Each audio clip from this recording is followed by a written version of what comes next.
Anyone who believes in indefinite growth on a physically finite planet is either mad or an economist. We don't want to focus politics on a notion that involves the rejection of principles around which a large majority of our fellow citizens organize their lives. We are not as endlessly manipulable and as predictable as you would think. This talk is like a collection of observations. It illustrates my personal journey so far. And anyway, everybody I asked for advice just said, Malcolm, just be yourself, you'll be fine. So that's what I've been asking myself. What is myself? I've always also been told that people only ever take 3 things from a talk like this. So I'm only going to ask 3 questions and give 3 answers. Why am I a designer? What has motivated me as a designer? And finally, what can I now do as a designer, now as I'm master of the faculty? We talk of design as a discipline. Design has many disciplines, which suggest many set ways of doing things, but we are encouraged to challenge. Challenge the brief, challenge convention, challenge the client, and challenge the audience. We're told that challenging ideas are the best. But the irony is, if we are questioning everything all the time, what is correct? And in this multimedia world, should we confine our knowledge to just one discipline? Anyway, why am I a designer? This is where I talk about how I got from there to here. I thought it'd be useful to show some early influences and to talk about some of the things that have shaped me and shaped my thinking. This is my spirograph. This is the very spirograph set that I had when I was, 6, 7 years old. And my sister found it recently when she was clearing out the family home. And I posted this on Instagram, and some of my friends have said, only half-jokingly, that they can see the origins of most of my designs in there. But I had grander ambitions as a child. This is the post office tower. I was 8 when this was publicly opened in 1964. It's still considered an icon. This was the most visible of the modernist buildings being built in the 60s. It inspired me to want to be an architect. Well, actually, I don't know whether wanting to be an architect was why I liked it, or liking it is what made me want to be an architect. Anyway, with my Lego set, I always wanted to try and build the post office tower. But you can see the fatal flaw. The post office tower is round, and Lego bricks are square. So I was always frustrated, but still that didn't put me off. So we come to what is possibly the most significant of these early slides. This is a blank sheet of paper. I can remember vividly going to my dad saying, Dad, what should I draw? I had a passion to create something, but I really didn't know what it was that I was going to do. I've never really considered myself an artist because I find it difficult to fill this blank sheet of paper. I need to have a purpose.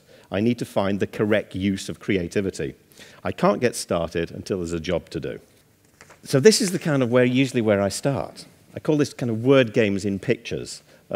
It's a fairly good illustration of how my mind works. I'm trying to convey everything that's in my mind simultaneously because everything there is interdependent. I want to be able to show enough detail immediately so that you get an overview and so you can kind of comprehend the entirety, but also indicate that there's much more to absorb in the details. My mind always creates visualizations of problems, whether as a diagram like this or as a simple piece of typography. I'll take a step back now. And here I'd like to paraphrase Sir Ken Robinson, misquoting Sir Thomas Beecham on Desert Island Discs recently, where he said, the English don't understand music, they just like the noise it makes. So when I was 14, these records were essential noise. Led Zepp, Deep Purple, Sabbath. You had to have these in your collection if you were like me. Rock music became the most important element that has shaped me as a teenager. I learned at that age that music is a prime social identifier. I found myself through identifying with certain schools of youth rebellion, and they shaped my teenage years. So, moving forward from 14, this is me at 21. That's me on the right. It's me and my girlfriend of the time at the Roundhouse, backstage at a Buzzcocks gig early in 1978. So I think I must be 21. As you can see, by this point, music has become my lifestyle, and my lifestyle became my career.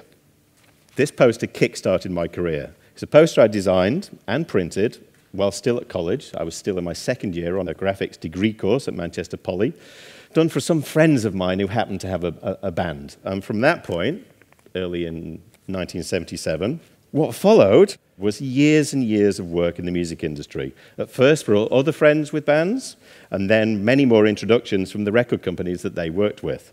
Consequently, and this is a double-edged sword, I did all of my growing up as a designer in the public eye. So I never learned how to run a business, how to be professional. Everything I did was published, so all of my mistakes were published.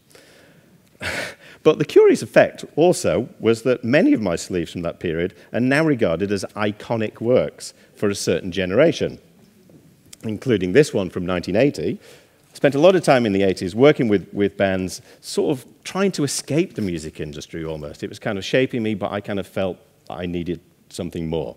So, is there more to life than music? Now, this is where I talk about my ongoing enthusiasm for science and technology and how I went digital.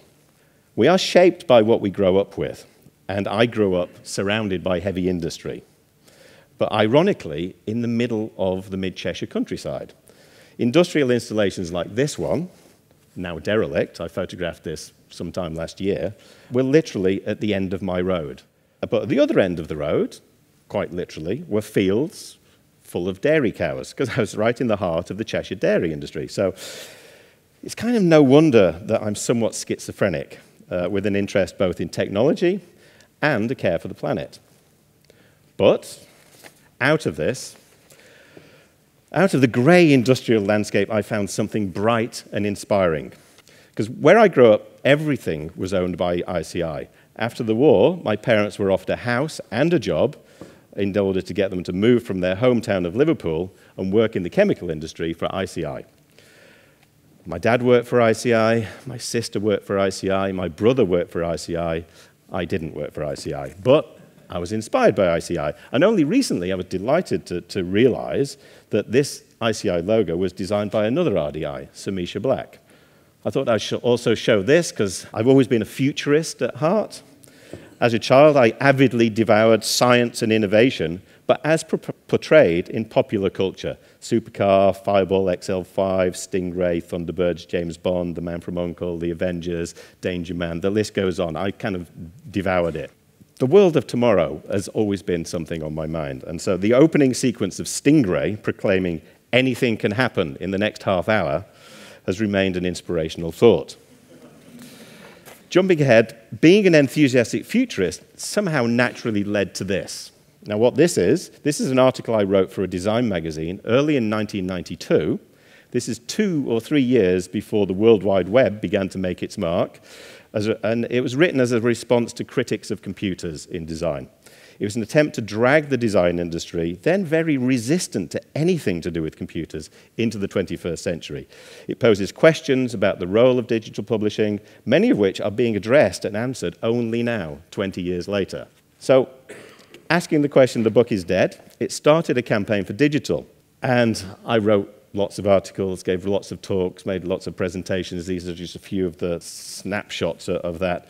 As nobody had really produced any of the work that I was getting excited about, I found that I had to imagine it instead. I found myself writing about its potential and giving lectures about where our digital future might lead us. One thing I did learn is never try to predict the future, you will be wrong. In parallel to that, I was actually working in digital media, and I was working and exploring across many platforms. In 20 years, I've worked across all platforms from CD-ROM to internet to mobile, and as on this slide, interactive cinema. I've always championed interactive design, not as a discipline apart, but as a strategic, complementary, and integrated part of the communications landscape, and an essential component of the business of design, and as we are seeing more and more, of contemporary society. It is not the only component, but increasingly the one about which all else rotates. My early grasp of the importance of this shift towards digital, as Dinah noted, was one of the reasons why I was nominated in 2000 as the first designer in interactive media to become an RDI, of which I'm rightfully proud. This brings me to new challenges for education. As I've suggested, we are what we grow up with. And this slide is a crude illustration I produced for a talk in 2003, where I asked myself the question, How old are the people who have grown up always being able to control their screens with remote controls? I call them the PlayStation generation, and I believe that their brains would be wired in a slightly different way. They would have different expectations from us of the hardware that they grew up with. I wondered then what these people would be doing when they emerge from university and begin to influence society in real and practical ways. Well, that was 10 years ago, and I calculated that they would have been 12 in 2003, so they'll be 22 now and leaving university. And I think we can see the results already. But it was a PlayStation generation then. Now I think we need to call them cloud kids, because the technology now lives in space all around us, and we carry access to it everywhere we go. We can't sit still. And I want to quote Ken Robinson here. I've got Ken Robinson's book, and he's done a lot of thinking about the influence of technology and on creativity. We are caught up in a social and economic revolution. This revolution is comparable to the Industrial Revolution of the 19th century, and it has still hardly begun. To survive it, we need a new conception of human resources. Current approaches to education and training are hampered by ideas of intelligence and creativity that have wasted untold talent and ability. To develop these resources, we need radically new strategies. We won't survive the future simply by doing better what we have done in the past. Raising standards is no good if they're the wrong standards. So, what motivates me as a designer now? It's all very well your work being iconographic. This is the first record sleeve I designed, again, when I was still at college, and it was featured in the V&A exhibition, postmodernism exhibition last year, and only this week it was being discussed on MoMA, on the MoMA New York blog as an iconic design. But kind of what's the point? Do I exploit the fact that a lot of my work is well known and sell out, or do I use those ideas and build something for the future? So exploitation or exploration, I think you know which one I'm going to go for. Many of my old music clients are also coming back for more, and sometimes they don't really know why. This poster, quoting Howard Devoto, the singer in the band Magazine, whose record sleeve we saw earlier, is quoting Dostoevsky, and in some ways it kind of sums up my thinking. But, on the other hand, I've come to realize that we actually live in the age of the 55-year-old teenager. What do I mean by that? Well, I'm not as old as my dad was when he was younger than me. Think about that. And I think this is a really significant change in society. I really don't believe that I think or act like my parents, who were already old and acting old by now. My parents would never have dreamed nor even conceived of living the life that I continue to live. Like many of my contemporaries, I refuse to grow up, and I think this is a good thing. This is actually another musician friend of mine, Jean-Marie Carroll, who was in a band called The Members, whose record sleeves I designed back in the late 70s, early 80s. And he still plays and performs and publishes his own CDs. And I went to see him perform with his band, The Members, at the 100 Club on Oxford Street a couple of weeks ago. And I looked around and I realized I was in an audience of people of a certain age in their leather jackets and their jeans. They really had refused to grow up. What more could I be doing now? In order to answer this, I've been assessing myself, what it is to be yourself, as everyone has been telling me. What do I actually do? What am I actually good at? So, this is what I've learned. This is what I do. I curate, collate, mediate, meditate, moderate, debate, dissipate, define, refine, translate, inform, explain, enthuse, diffuse. In short, I am a new mediator. I'm a natural helper. I can be good at explaining things, that much I know. I understand simplicity. I know how to make complex things appear simple. Perhaps I'm prone to be naive, but hopefully in a good way.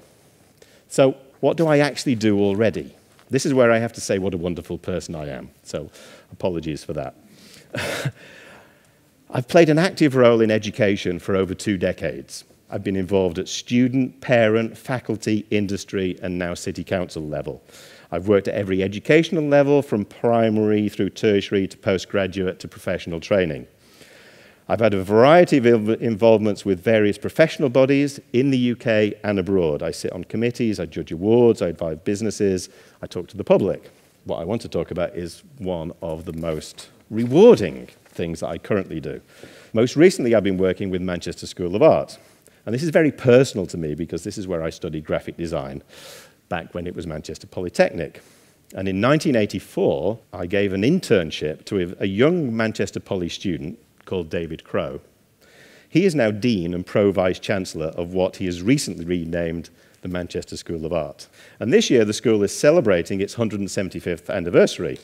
And last week officially opened a magnificent new building designed by Peter Clegg, RDI, or rather Peter Clegg's firm, Field & Clegg Bradley.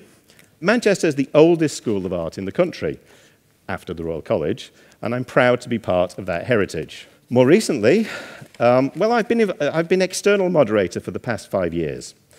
And they have to kind of pension you out after a while because you have to remain objective. So having concluded that appointment, I've now been employed by the Dean as an official ambassador to the Manchester School of Art.